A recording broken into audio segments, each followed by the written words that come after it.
trân trọng kính mời Đức Quốc công Đào Minh Quân, Tổng thống Việt Nam Cộng hòa đệ tam, cùng tất cả quý đồng nhiệm trong Chính phủ Quốc gia Việt Nam lâm thời đệ tam Việt Nam Cộng hòa làm lễ chào quốc kỳ quốc ca Việt Nam Cộng hòa.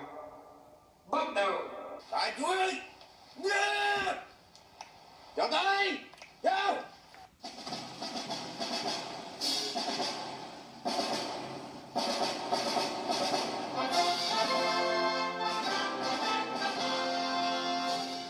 Sau đây là phút mặc niệm.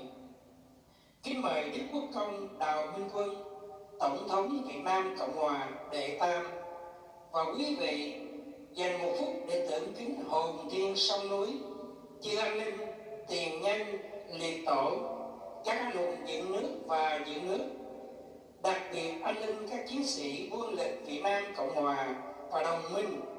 Xin phù trì con cháu Việt Nam lạc hồng tiếp tục sự nghiệp lấy lại đất tổ, không làm khổ dân, phát triển đất nước, và cầu nguyện cho tất cả đồng bào thân nhân đã bỏ mình trên biển cả, trong rừng sâu, trong ngục tù cộng sản được siêu thoát vào cõi phúc. Phúc mặc niệm. Bắt đầu.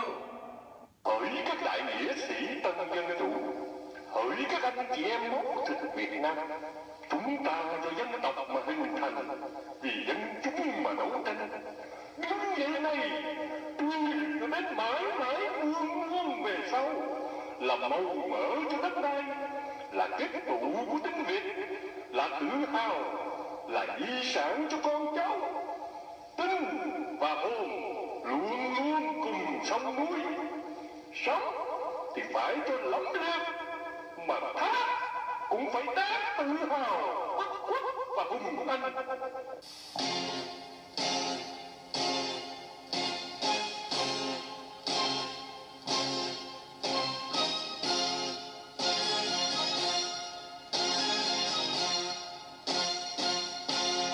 Giang sơn biến toàn dân tham chiến, đồng một lòng lửa tiến kiêu hùng, đập tan sông lược mạnh đông, gái trai giữ vững non sông muôn đời.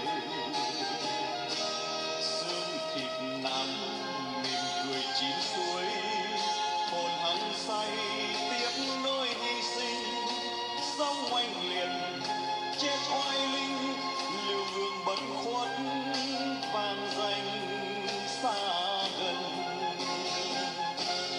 Vì tổ quốc vong thân đáng trọng, xác thịt tan danh sông dân thờ. Voi hùng chết để cặp ngà, hùng thiên xa bẫy nhưng ra vẫn còn. Lòng tưởng kính hương hồn liệt sĩ, làng cúi đầu quyết sẽ noi gương. Muôn người dâng nén tâm hương, cầu hồn siêu thoát hàng thương giống nôi.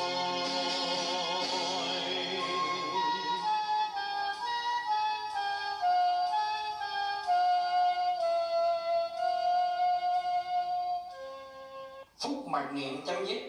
Kính mời Đức Quốc công Đào Minh Quân, Tổng thống Việt Nam Cộng hòa đệ tam và quý đồng nhiệm an tọa. Chào quý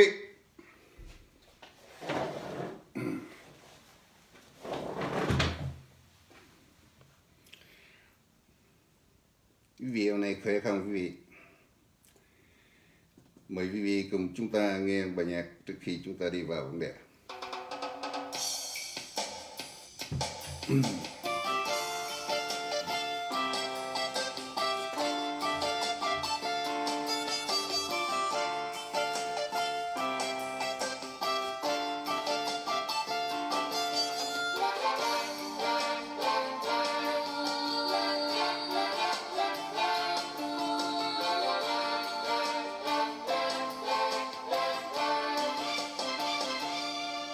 Năm qua anh phiêu bạt sương gió, nguyện ước trong tim, anh biết hỏi phương nào. Đời lênh đênh trôi theo dòng mệnh bạc, tìm quê hương qua dấu vết đau thương. 10 năm sau đôi chân mòn Chào TործNG, chào tất cả quý chị Việt và những đàn. cao ước nguyện muốn chung, nhìn quê hương thân Chào Việt Tư, chào Trung Nguyên, chào Bình Phương, nghe tim mình đau trọn. chào Thị Thị, Bình Phương, hello. Ôi trùng khơi rừng rừng cuộn sóng, núi rừng ơi ấp tấu nỗi hờn. Ngày tự do quê hương mòn mỏi ngóng,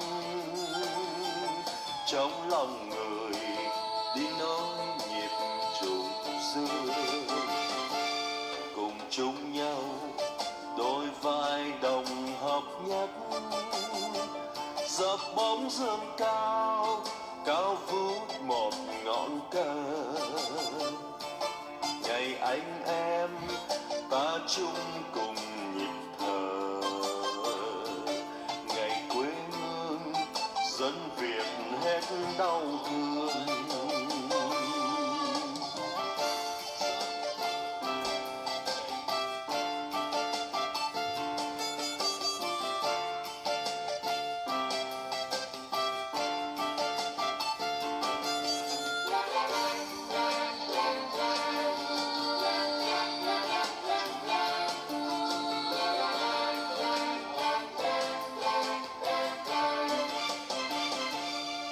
Năm qua anh phiêu bạt sương gió, nguyện ước trong tim anh biết hỏi phương nào.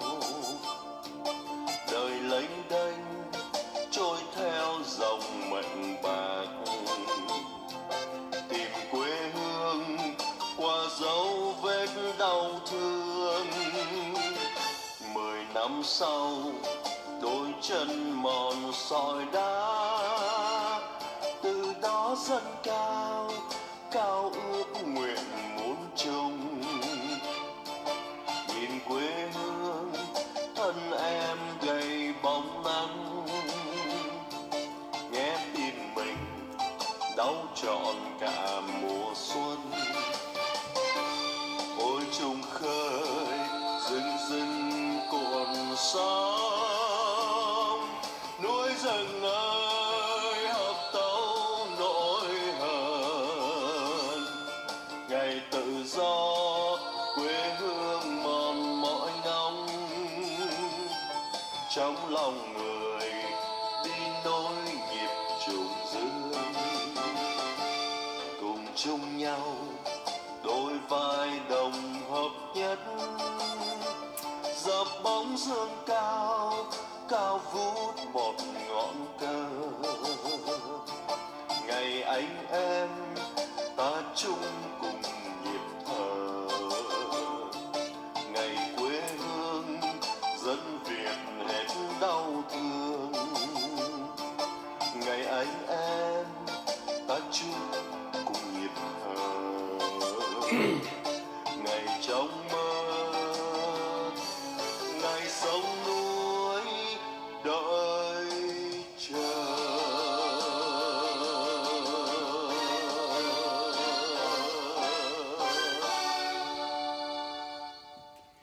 Kính chào quý vị thân mến. Hôm nay chúng ta trở về đơn vị mới. Hôm nay quý vị nhìn thấy background của chúng tôi có đầy đủ cái đó không? Chúng tôi đang di chuyển qua một cái building khác rồi. Ok. Hôm nay chúng ta xin chia sẻ về cái đặc tính khoan hồng của Đức Quốc công Tổng thống Đào Minh Quân. Nhưng chúng tôi cần nên thông báo cho tất cả các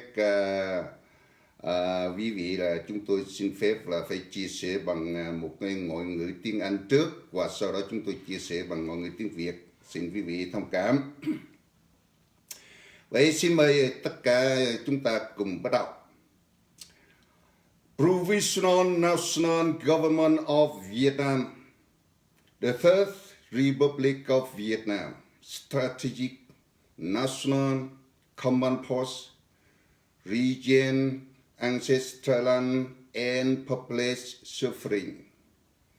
P.O. Box 2807, Anaheim, Cali, 92814.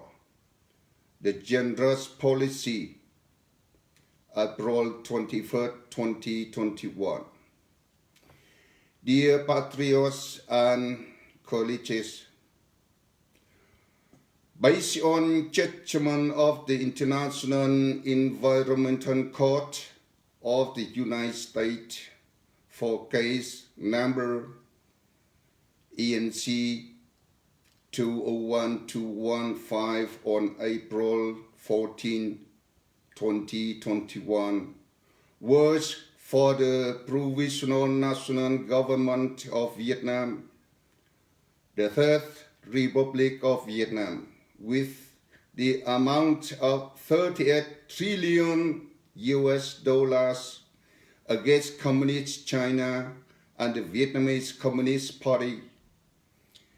The judgment also states that if the settlement cannot be certified with currencies, then the Provisional National Government of Vietnam, the Third Republic of Vietnam, led by Imperial Duke Nguyen Minh Dao, the Third Republic of Vietnam,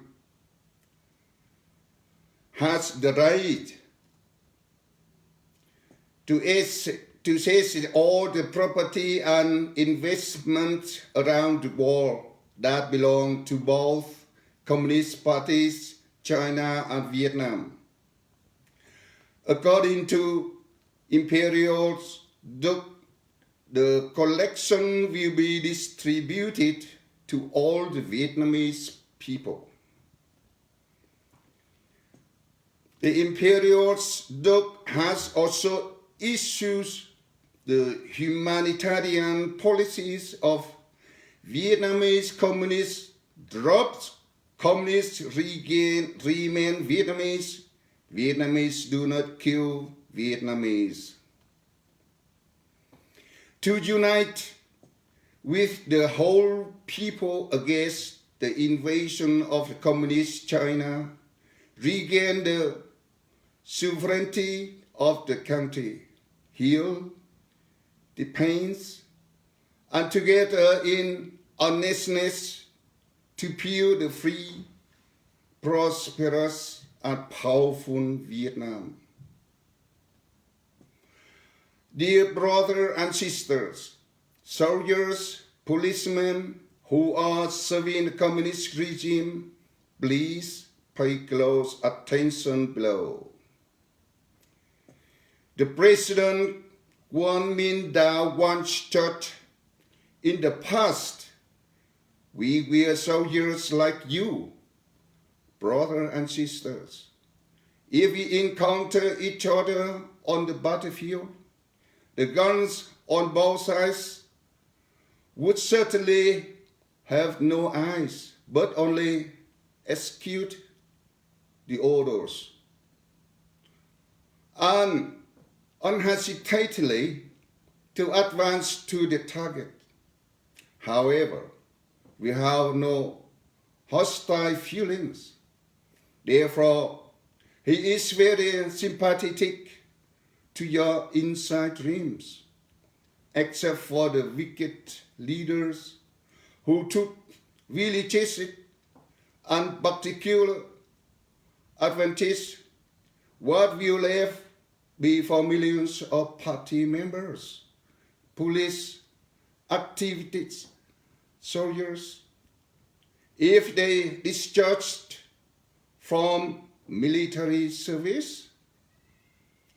The majority of the people will have no face poverty, harassed by evil official mobster. You were the winners. Who did you sacrifice your blood for?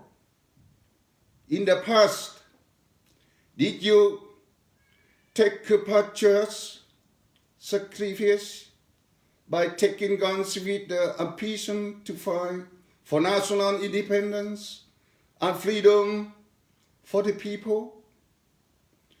Did you fight against the US invasion? Nevertheless, the Americans did not occupy our land, fields, houses. The Americans did not blow out our ancestors' graves. They did not occupy our rice fields. They did not collect our seafood. They did not force our people to go into the sea to look for pearls.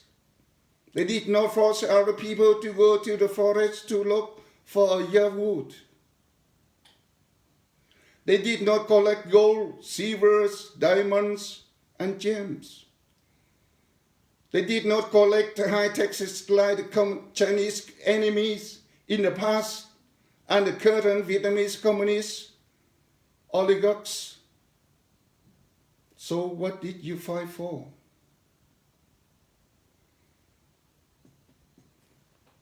Did you fight for victorious communist oligarchs to rule the country?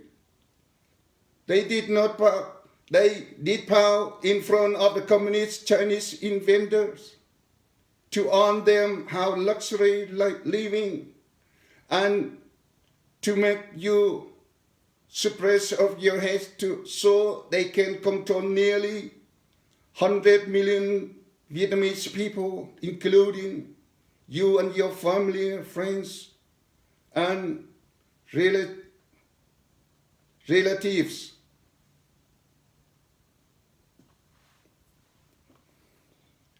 The oligarchs of the Vietnamese Communist Party possess all the lots that they gain from the bones and bloods of millions of soldiers and fellow citizens who have sacrificed their lives for nothing, except only for the oligarchs and their family to enjoy.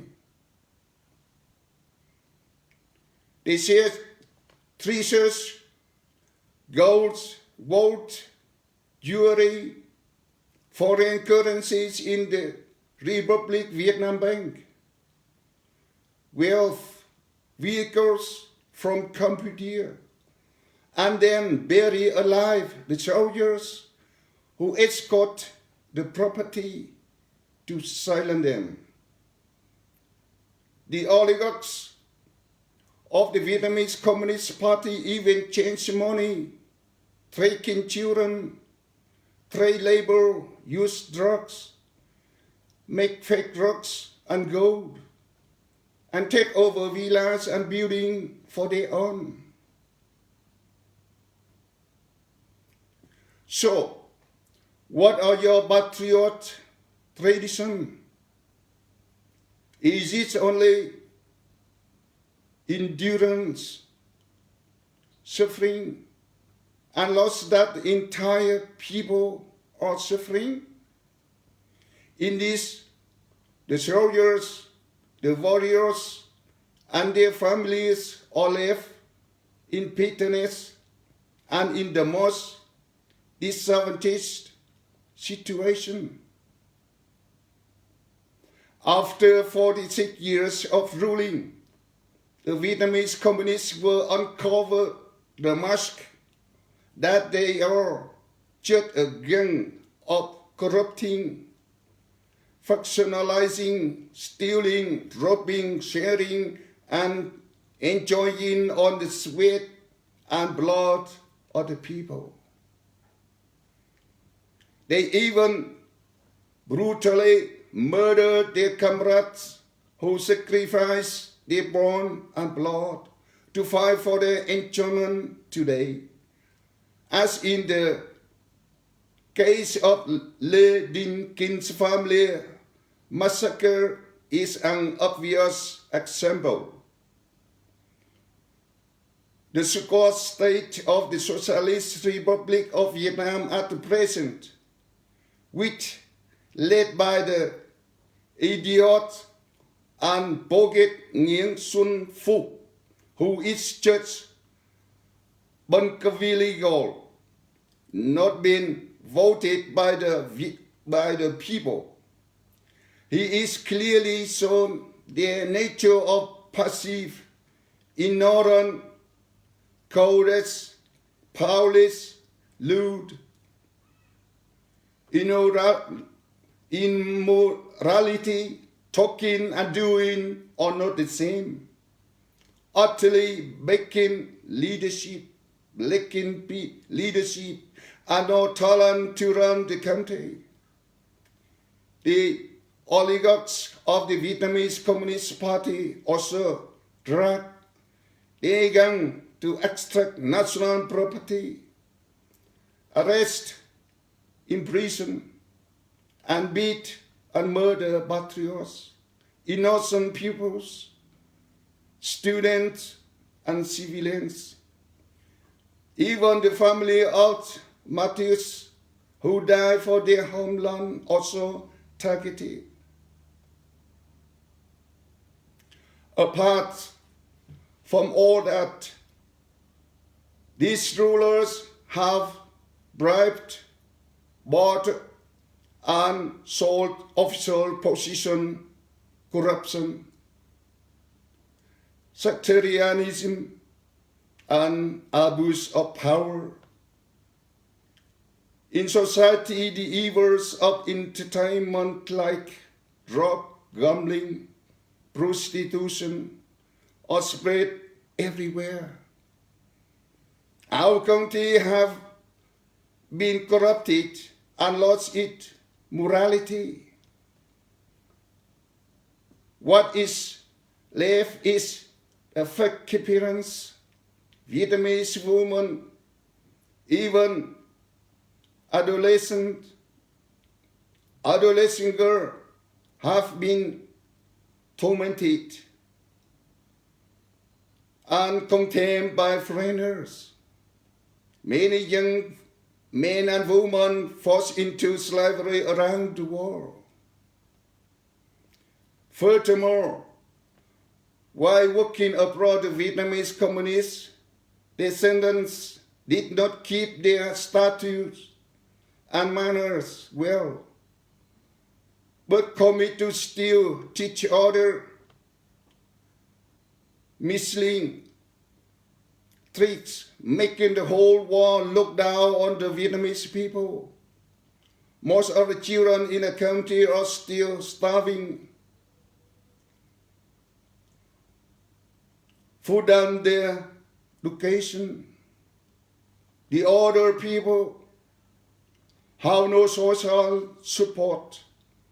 The orphans, the widows, the handicapped are being abandoned. The ancestor graves are troubled, even worse than that of the French colonial period and the time of Japanese military occupation of our country. Where will the future of the country go? More dangerously, the oligarchs of the Vietnamese Communist Party is bowing their heads, shutting their mouths to let the Chinese Communist Party arrest and kill the Vietnamese people, bring poisonous food into our country, and increase the pressure to take our land and territory, islands and rivers slowly. The oligarchs of the Vietnamese Communist Party are incapable and shameless to accept cowards with the Chinese enemy and wicked with the Vietnamese people. They are submitting to be controlled by the Communist China to turn our civilized 1,000-year-old country into a society of the corrupt microbial nest of the era, producing immoral, malignant, violent people who no longer have a moral principle of our ancestors. Therefore, we must work together to save the country, to gain ancestral land, and populist suffering. We believe that it is an ideal, a shared duty of those who have ambition to serve their homeland and care for their future, their family and their descendants. We are the same root, and we want our country to be peaceful, sovereign, people happy and prosperous, not to slave to Russia, China, or be abominated by any country in the world. We can all let go of the past.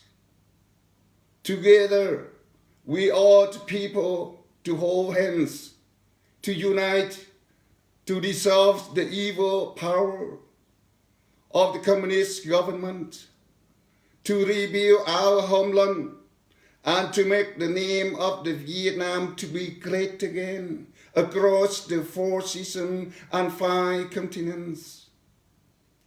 On the contrary, the Provisional National Government of Vietnam, the Third Republic of Vietnam, has a leader who loves the homeland, the country who can foresee and has a close relationship with the first superpower like United States and the European Union, and who is determined not to let the Chinese communists use the flame of opium wood for cooking beans, use Vietnamese to kill Vietnamese, to return our country into their district. In the meantime, we need help from our American friends and allies from an outside look. Is there the bustle from many countries trading with our country for profit? However, is this only for the short period because they never believe in the communist regime?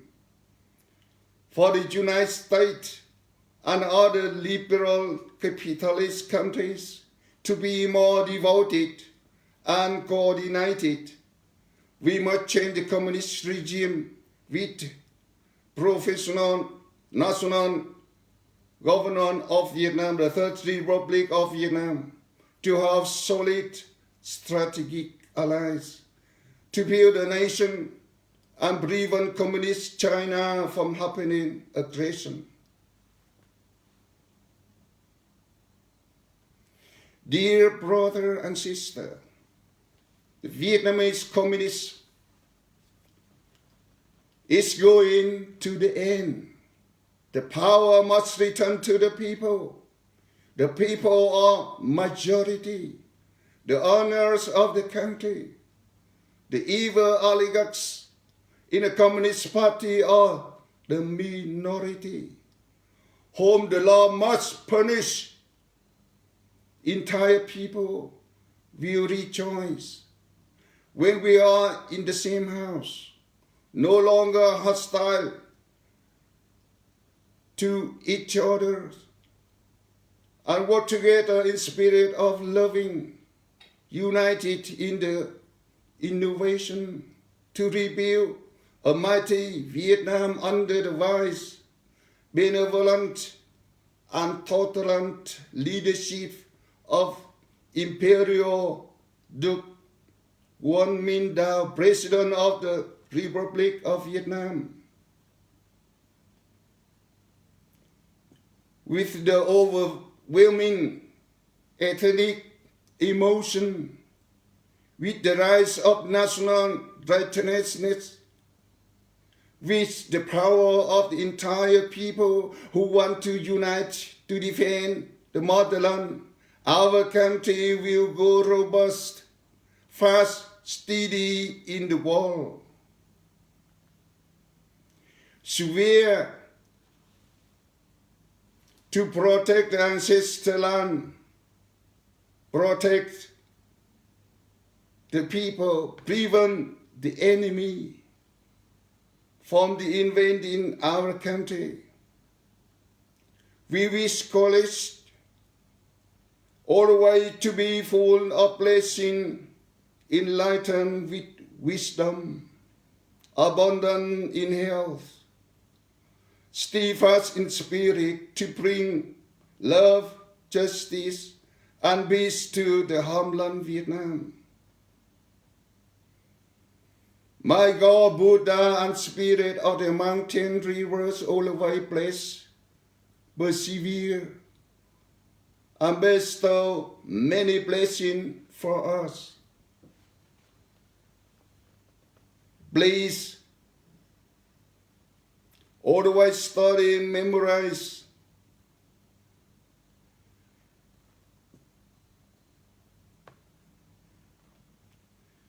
the message of Imperial Đ륵.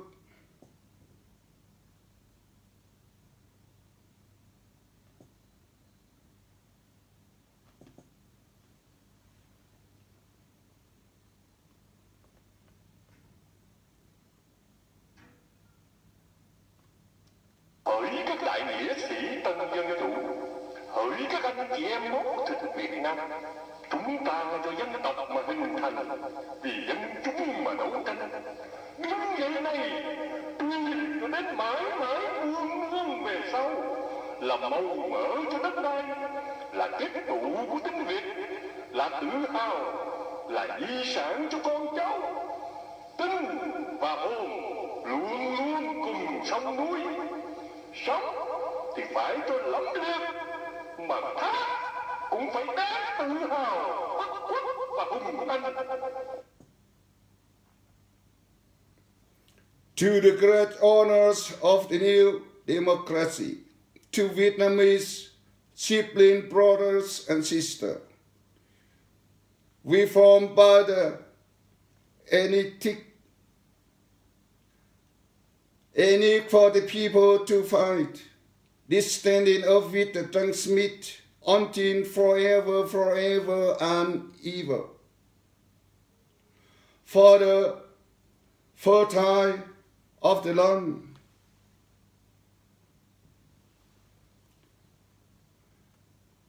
the agglomeration of the Vietnamese essence, it is the pride, legacy for our children and grandchildren, essence and soul, are always with mountain and rivers.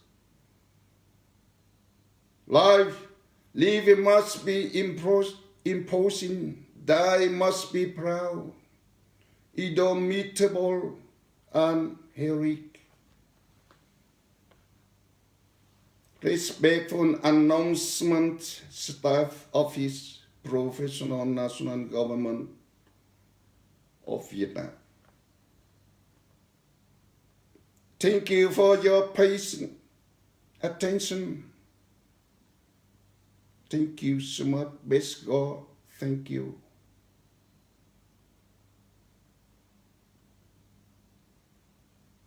Cảm ơn quý vị đã vừa chúng tôi chia sẻ một cái phiên bản bằng tiếng Anh. Bởi vì tuổi trẻ ở nước ngoài cần nên hiểu thêm về chính phủ để tâm Việt Nam Cộng hòa. Và bây giờ chúng tôi xin trở lại là cái phiên bản của Việt Nam. Xin kính chào thân mến quý vị. Xin mời quý vị dùng miếng nước. Mời quý vị.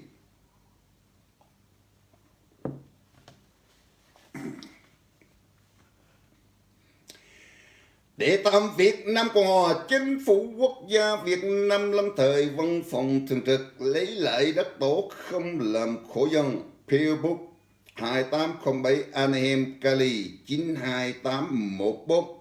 Thông báo ngày 21 tháng 4 năm 2021. Chính sách khoan hồng. Kính thưa toàn dân Việt Nam, kính thưa đồng nhiệm, căn cứ vào phán quyết của Tòa án Môi trường Quốc tế tại Hoa Kỳ, số hồ sơ ENC 201215, ngày 14 tháng 4 năm 2021, Chính phủ Quốc gia Việt Nam lâm thời đệ tam Việt Nam Cộng Hòa đã chiến thắng kiện 38.000 tỷ US đô la. Có nghĩa là những cao ốc, dinh thự, cơ xưởng ruộng vườn tại Việt Nam của những tên đầu sỏ cộng sản phạm pháp đều thuộc về quyền sở hữu của Đức Quốc công Đào Minh Quân. Và sau khi tịch thu được, Ngài sẽ độ lượng dùng tài sản này để phân phát cho nhân dân Việt Nam cùng thụ hưởng. Số tiền không phải là nhỏ, phải không quý vị? Đây là một cái sự chiến thắng của chính phủ và của quốc dân nước Việt Nam để tam Việt Nam Cộng Hòa đang từng bước một. Đức Quốc công cũng đã ban hành chính sách nhân đạo bỏ Cộng còn Việt, Việt không giết Việt để cùng toàn dân đoàn kết chống Tàu Cộng xâm lược, lấy lại chủ quyền của đất nước, hàn gắn những đau thương, phấn khởi xây dựng lại một nước Việt Nam tự do, giàu có và hùng mạnh. Anh chị em cán binh bộ đội Cộng sản Việt Nam nghe đây, Tổng thống Đào Minh Quân đã từng dạy rằng xưa kia chúng tôi là quân nhân cũng như anh chị em. Nếu gặp nhau trên chiến địa, chắc chắn súng đạn hai bên đều không có mắt, chỉ biết thi hành mệnh lệnh, quyết tiến chiếm mục tiêu, nhưng chúng ta không hề có tư thù cá nhân.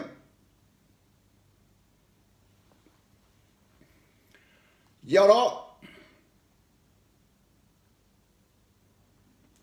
Ngài rất thông cảm cho những ước mơ thầm kín của anh chị em, vì ngoại trừ những kẻ cầm đầu gian ác có đặc quyền, đặc lợi, còn hàng triệu đảng viên công an bộ đội hiện dịch. Sau khi giải ngũ thì đời sống ra sao? Có phải phần đông đều phải đối mặt với cái nghèo khó và còn bị đám cường hào tham quan ô lại ngay tại địa phương Sách Nhiêu? Các vị là bên thắng cuộc đã hy sinh xương máu trai. Có phải lúc trước các vị chịu hy sinh gian khổ cầm súng là với hoài bão chiến đấu cho độc lập dân tộc và sự tự do cho đồng bào hay không? Các vị chống Mỹ xâm lược, nhưng người Mỹ không chiếm đất đai ruộng vườn nhà cửa, không cày mồ cuốc mã, không chiếm ruộng vườn, không gom hải sản, không bắt dân mình xuống biển mò ngọc trai lên rừng tìm trầm, không thu nộp vàng bạc kim cương đá quý, không siêu cao thế nặng như giặc Tàu khi xưa và bọn đầu sỏ Cộng sản Việt Nam hiện nay. Vậy chiến đấu để làm gì? Có phải các vị chiến đấu để cho bọn đầu sỏ Cộng sản chiến thắng, cai trị đất nước, rồi chúng khum núm trước giặc Tàu để mặc tình xa hoa, đàm đúng, đề đầu cử cổ trên 100 triệu dân Việt, trong đó các vị và gia đình, bạn bè, thân nhân của các vị hay không? Những tên đầu sỏ Cộng sản Việt Nam giờ đây đã nắm trong tay tất cả chiến lợi phẩm do xương máu của hàng triệu chiến sĩ và đồng bào đã hy sinh để cho chúng và gia đình chúng hưởng thụ. Chúng đã chia nhau những kho tàng hầm mỏ châu báu, ngoại tệ trong ngân hàng Việt Nam Cộng Hòa, của cải xe cộ từ Campuchia, rồi cho chôn sống những bộ đội áp tải về biển biển. Các đầu sỏ Cộng sản Việt Nam thậm chí còn đổi tiền bán trẻ em buôn lao động, dùng ma túy, giả thuốc tây, làm vàng giả, chiếm đoạt những ngôi biệt thự cao ốc làm của riêng. Vậy truyền thống của nước của các vị là gì? Yêu nước. Vậy là truyền thống yêu nước của các vị là gì? Có phải chỉ còn lại là những nhịn nhục, những đau khổ, mất mát cùng với toàn dân đang gánh chịu? Trong đó những bộ đội chiến binh và gia đình của các vị là bị cay đắng thiệt thòi nhiều nhất. Sau 46 năm cai trị, Cộng sản Việt Nam đã chứng minh chúng chỉ là một băng đảng tham nhũng câu kết bè phái, ăn cắp, cướp giật, chia chác hưởng thụ trên mồ hôi xương máu của nhân dân. Chúng thậm chí còn sát hại, dã man những đồng chí từng hy sinh xương máu để chiến đấu giành thắng lợi cho chúng hưởng thụ ngày hôm nay.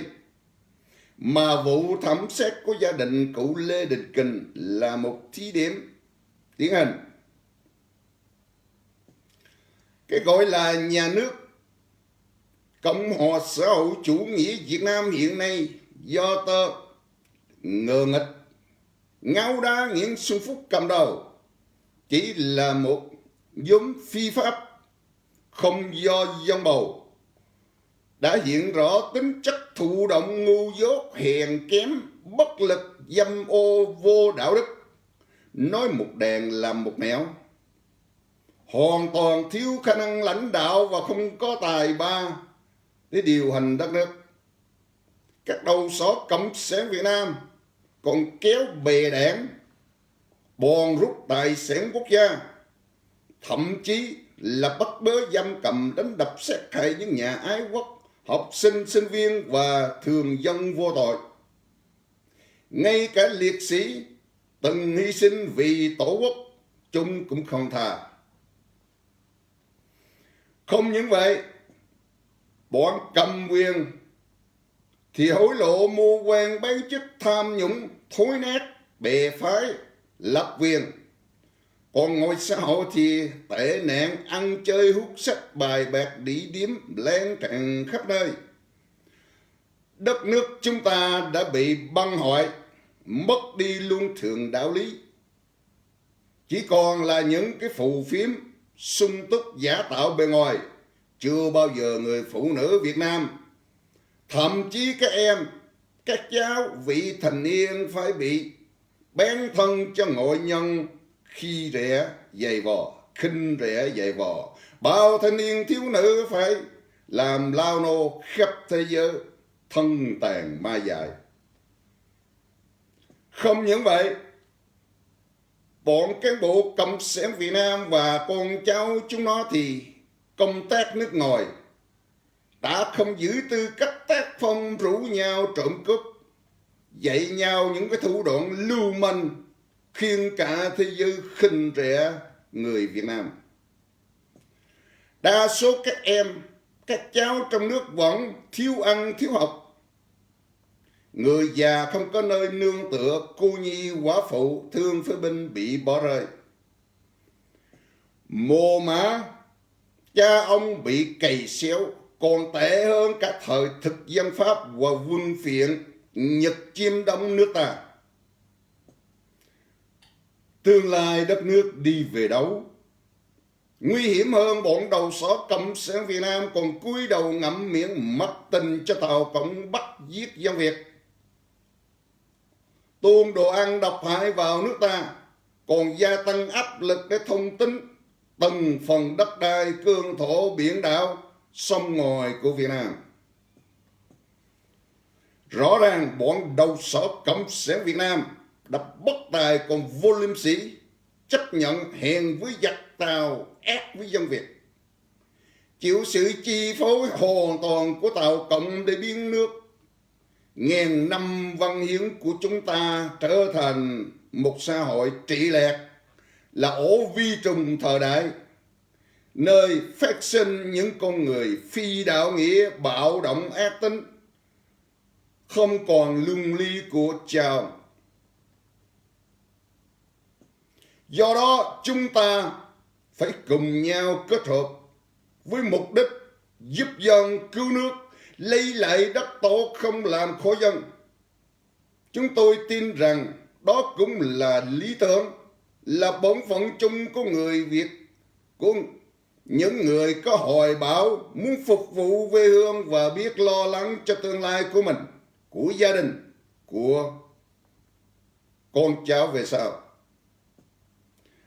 Các vị cũng như chúng tôi đều muốn biết đất nước thanh bình, thịnh trị, dân chúng hạnh phúc ấm no, không làm nô lệ cho Nga Tàu hay bị lệ thuộc bất cứ một quốc gia nào trên thế giới. Tất cả chúng ta đều có thể cởi bỏ quá khứ, cùng toàn dân nắm chặt tay nhau, quyết tâm đoàn kết giải thể tà quyền cộng sản, xây dựng lại quê hương, làm rạng danh Việt Nam khắp năm châu bốn biển. Ngược lại, Chính phủ quốc gia Việt Nam lâm thời đệ tam Việt Nam Cộng Hòa thì có lãnh đạo biết yêu quê hương đất nước, biết nhìn xa trông rộng, lại có quan hệ thân thiết với đệ nhất siêu cường quốc Hoa Kỳ và Liên hiệp Âu Châu, nhất định sẽ không để cho Tàu dùng củi đậu nấu đậu, dùng người Việt giết người Việt để biến nước ta thành một châu quận của chúng. Trong nhất thời, chúng ta cần sự giúp của người bạn Hoa Kỳ và đồng minh. Dù hiện nay bề ngoài cho thấy có sự nhộn nhịp của nhiều quốc gia đang giao thương với nước ta vì lợi nhuận, nhưng chỉ là giai đoạn, vì họ không bao giờ tin tưởng vào chế độ cộng sản. Muốn Hoa Kỳ và các nước tư bản tự do tận tình hơn, phối hợp hơn, thì chúng ta phải thay đổi chế độ cộng sản bằng Chính phủ quốc gia Việt Nam lâm thời đệ tam Việt Nam Cộng Hòa, mới có được những đồng minh chiến lược vững chắc để xây dựng quốc gia, ngăn chặn Tàu Cộng hiếu chiến. Thưa anh chị em cộng sản, đã tận rồi, quyền lực phải trao trả lại cho nhân dân. Dân là đa số, mới thật sự là chủ của đất nước. Bọn đầu sỏ gian ác cộng sản Việt Nam chỉ là thiểu số. Chúng chắc chắn phải bị pháp luật trừng trị. Toàn dân sẽ hoan vui mừng khi chúng ta cùng một nhà, không còn oán thù gì nhau, và cùng làm việc trong tinh thần đổi mới đầy yêu thương, đoàn kết để xây dựng lại một nước Việt Nam hùng mạnh dưới sự lãnh đạo sáng suốt, nhân hòa độ lượng của Đức Quốc công Đào Minh Quân, Tổng thống Việt Nam Cộng Hòa. Với tình tự dân tộc chan chứa, với khí thế chính nghĩa quốc gia đang trào dâng, với hùng lực có toàn dân đang muốn đoàn kết bảo vệ tổ quốc, chắc chắn đất nước chúng ta sẽ tiến mạnh, tiến nhanh và vững chắc trên con đường quốc tế. Thề giữ vững đất đai, viết bảo vệ đồng bào, không cho giặc xâm phạm nước ta. Chúc quý vị đồng nhiệm luôn tràn đầy phước lành, trí tuệ minh mẫn, sức khỏe dồi dào, tinh thần kiên định để đem tình thương, công lý và hòa bình đến cho quê hương Việt Nam. Cầu xin Thượng Đế Trời Phật và hồn thiên sông núi lưu gia hộ độ trì ban muôn ơn lành cho chúng ta. hãy luôn học tập và khắc ghi lời nhắn nhủ của Đức Quốc Công. Hỡi các đại dũng sĩ dân tân dân chủ, hỡi các anh chị em máu thịt Việt Nam, chúng ta do dân tộc mình thành vì dân chúng mà đấu tranh. Đứng dậy này truyền cho mãi mãi muôn muôn về sau, là màu mỡ cho đất đai, là kết tụ của tinh Việt, là tự hào, là di sản cho con cháu. Tinh và hồn luôn luôn cùng sông núi, sống thì phải cho lẫm liệt, mà thác cũng phải đáng tự hào, bất khuất và hùng minh. Trân trọng thông báo văn phòng thường trực của Chính phủ Quốc gia Việt Nam lâm thời. Kính thưa quý vị, thời gian kế tiếp là thời gian chúng ta sẽ tiến về Sài Gòn. Tập đoàn Cộng sản không còn một cách nào hơn là chúng nó phải bồi thường mỗi một tên 22.000 triệu Mỹ Kim. Bất cứ tài sản gì của tập đoàn Cộng sản này ngày hôm nay, bất cứ cái tên chủ tịch hay là bí thư hay là thủ tướng gì cũng biết, tài sản đó hiện bây giờ là tài sản của quốc dân Việt Nam. Cho nên chúng ta hãy truyền miệng tại nước Việt Nam, hãy nói rõ rằng tên Nguyễn Xuân Phúc, Nguyễn Phú Trọng, Tô Lâm, Minh được không có nơi nào để hạ cánh an toàn cả. Quốc dân Việt Nam hãy lưu ý những cái tài sản của chúng. Quốc dân Việt Nam được số phần trăm trong đó khi đệ tam Việt Nam Cộng Hòa trở về. Hãy nói cho quốc dân Việt Nam hai miền Nam Bắc biết tài sản của tên Trọng Lưu và Phúc Niễn và Tô Lâm là tên tàu khử của Tàu Cộng, nó qua nó đàn áp và nằm trong bóng tối, nó điều khiển cả đất nước Việt Nam. Những tài sản của chúng nó là của quốc dân Việt Nam. Cho nên ngày mai đây, thời gian ngắn nhất có thể, đệ tam Việt Nam Cộng Hòa và lá cờ vàng ba sọc đó sẽ tung bay trên hai miền đất nước. Bởi vì ván cờ của quốc tế đã đi đến tới đó rồi, không thể không như thế được. Rất cảm ơn quý vị đã lắng nghe và kính cảm ơn quý vị. Chúc quý vị một ngày thật là bình an bên người thân yêu, và mời quý vị cùng chúng tôi xin nghe bài nhạc.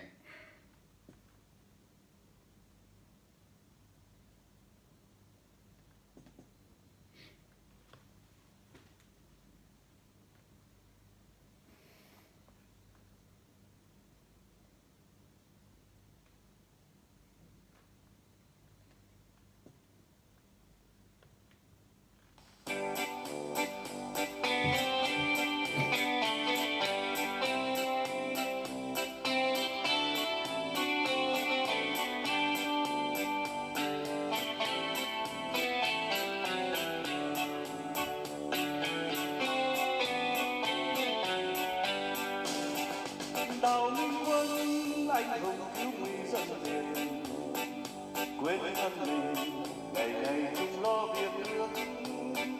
Một đời thề vì dân chiến đấu, không ngại ngùng vì nước hy sinh cho muôn đời tổ quốc quang vinh. Bye bye Trung Nguyên, bye bye Sài Gòn, bye bye Vinh Tân Lê, bye bye Vinh Phương. Dân đang chờ ngày vui no ấm, xóa tan bao nỗi lầm than.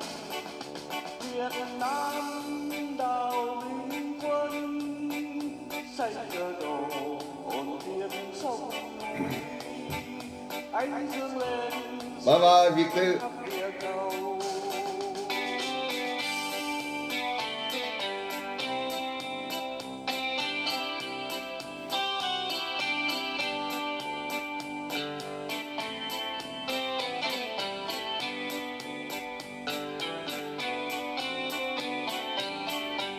Về Việt.